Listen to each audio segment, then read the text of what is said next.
আসসালামু আলাইকুম ওয়া রাহমাতুল্লাহি ওয়া বারাকাতুহু।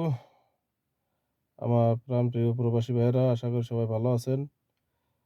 এবং আমার বন্ধুরা এবং আমার দেশবাসী, আশা করি আপনারা সবাই ভালো আছেন। তো আজকে যে কথাগুলো বলবো, কথাগুলো হচ্ছে আলহামদুলিল্লাহ আ আরব আমিরাতের ভিসা খুলে দিয়েছে। আরেকবার আলহামদুলিল্লাহ বলতেছি দালালকে জন্যই। যেসব দালাল বাংলাদেশে আছে তাদের মনে করেন যে পেট ভরার জায়গা আবার একটু বেড়ে গেল বেশি। কথাগুলো হয়তো শুনতে আমার খারাপ শোনা যাবে। তবে এটাই বাস্তবতা, এটাই রিয়ালিটি, এটাই সত্য। কথাগুলো এইজন্য বলতেছি, আজকে বলার প্রয়োজন। কারণ আমরা প্রবাসীরা সবসময় নির্যাতিত, নিপীড়িত। কারণ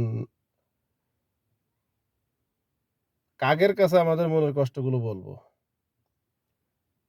মানে যেই ক্ষমতায় আসে সেই শুয়োর বাইনে যায়, সেই কুকুরে যায়। মানে কিভাবে অন্যত্র ছিনাই খাতে হবে সেই ধান্দায় সবাই থাকে। ঠিক আছে? ক্ষমতায় যারে নিয়ে আসেন সেই মনে করেন যে কুত্তার মতো ব্যবহার আমাদের প্রবাসীদের সাথে ব্যবহার মানে ব্যবহার করে, আলাপচারিতা করে। শুধু এয়ারপোর্টে ঠিক করলেই যে প্রবাসীকে যন্ত্রণা সব ঠিক হয়ে গেল এটা তো কোনো কথা না। আমার কথাগুলো জানি আমি অনেকের ভালো লাগবে, অনেকের ভালো লাগবে না। যারা প্রবাসে আছে আমি আশা করি তাদের ভালো লাগবে। আর যারা এসবের সাথে জড়িত তাদের হয়তো ভালো লাগবে না। ভালো না লাগারই কথা। হুম। গাধাকে আপনি যতই পিটান না কেন, গাধারে কোনোদিন পিটে কোনোদিন ঘোড়া বানানো যায় না। তেমনি এই যে দালালগুলা আছে, এই দালাল এই শূকর মানে মানুষরূপী জানোয়ারগুলো, এরা জীবনে কোনোদিন ভালো হবে না বাংলাদেশের। আর ততদিন পর্যন্ত ভালো হবে না যতদিন পর্যন্ত বাংলাদেশের প্রশাসন, বাংলাদেশের যারা ক্ষমতায় আসে, রাজনীতি করে, এরা যতদিন পর্যন্ত ভালো না হবে। তাছাড়া বাংলাদেশ ভালো হবে না, প্রবাসীদের জন্য কোনোদিনই কল্যাণকর হবে না। এখন মনে করেন দুবাইয়ের ভিসা খুলতেছে, দুবাইয়ের শেখ বলে দিছে যে ভিসা অতি দ্রুতই চালু হয়ে যাবে ইনশাল্লাহ। আর মাশাল্লাহ এখন সমস্যা নাই, বাংলাদেশে যে দালালগুলা আছে, যেসব ট্রাভেলস আছে, এদের পেট ভরার জন্য আর একটা সুযোগ করে দিল বাংলাদেশের সরকার।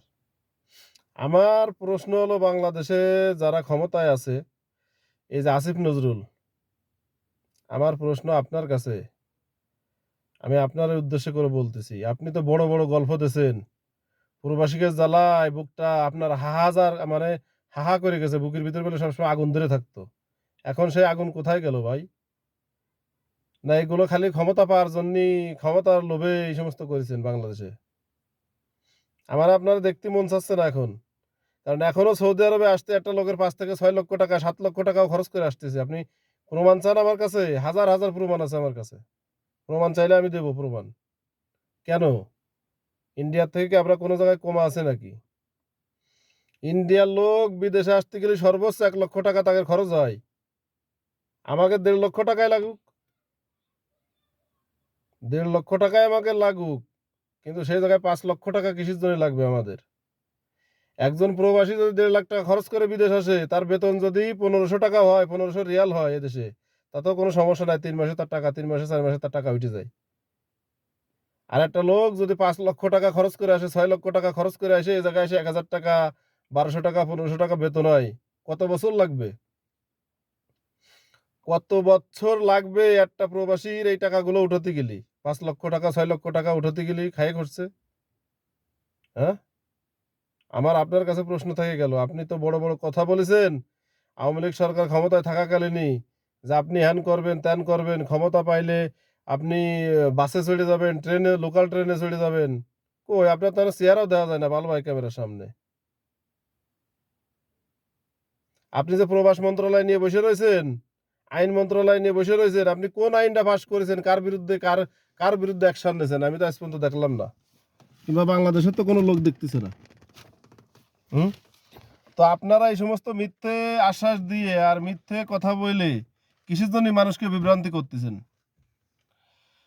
মনে রাখেন, বাংলাদেশের লোক শেখ হাসিনার মতো ফ্যাসিস্ট সরকারকে যদি তাড়াতে পারে, প্রবাসীরা মিলে যদি আবার রেমিটেন্সের টাকা পাঠানো বন্ধ করে দেয়, তাহলে আপনার মতো আসিফ নজরুল সাহেব চেয়ারে বসতে পারবে না। বাংলাদেশের ছাত্র জনতা যদি আবার খেপে যায়, আপনার মতো আসিফ নজরুল সাহেব ওই উপদেষ্টা পদে কোনো দরকার নেই আমাকে। আপনি আমাকে কোনো কাজেই আসতেছেন না। কি কাজে আইছেন এই পর্যন্ত আমার দেখান তো। ডক্টর ইনু সাহেবের কথা মতন এয়ারপোর্টের হয়রানিগুলো বন্ধ হয়েছে, পাসপোর্টের হয়রানি এখনো বন্ধ হয়নি। পাসপোর্টের হয়রানি সেই রকমই থেকে গেছে। বিদেশে আসতি আমি আপনাকে প্রমাণ দিতে পারি, হাজার হাজার প্রমাণ আছে। বড় বড় যেসব কোম্পানি আছে এসব কোম্পানিরা বাংলাদেশে ভিসা ফ্রি দেয়, একটা টাকাও লাগে না এই কোম্পানিতে। কোম্পানি আরো এমনও কোম্পানি আছে তারা বিমান ভাড়া পর্যন্ত দিয়ে দেয়। তাহলে কিসের জন্য আমাদের 5 লক্ষ 6 লক্ষ টাকা লাগবে সৌদি আরবে আসতে? কোন কারণে 5 থেকে 6 লক্ষ টাকা লাগবে? আর একটা লোক 6 লক্ষ টাকা 7 লক্ষ টাকা 5 লক্ষ টাকা খরচ করে বিদেশ আসে, ওই লোক কি কাজ করবে আর কি কাজ কতদিনে এই টাকাটা উঠবে? আমার কথাগুলো শুনতে খারাপ শোনা যায় ভাই। বাংলাদেশে যারা বিদেশে আসতেছেন, মালয়েশিয়া যান বা সৌদি আরবে আসেন, দুবাই যাবেন, ওমান যাবেন, কাতার যাবেন, ভাই আপনারা দালালের খপ্পরে পড়েন না। সব থেকে বড় চক্রান্ত সৌদি আরবের সাপ্লাই কোম্পানিগুলা। এই হারামির বাচ্চারা লোক নিয়ে আসে 6 থেকে 7 লক্ষ টাকা করে নেয়, 5 লক্ষর নিচে কোনো টাকাই নেয় না এরা। নিয়ে আসে মাত্র 1,000 টাকা বেতন, 800 টাকাতে শুরু বেতন। আগে ছিল 600, এখন 800 টাকাতে শুরু বেতন। 800 টাকাতে 1200 টাকা 1300 টাকা সর্বোচ্চ বেতন।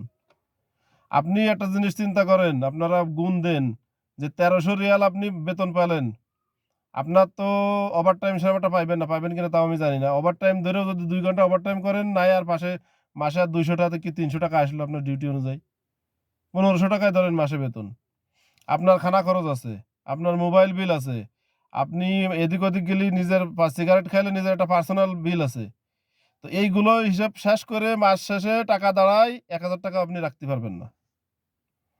1,000 রিয়াল আপনি বাংলাদেশ সৌদি আরবে রাখতে পারবেন না 1500 টাকা বেতনে কাজ করলেও।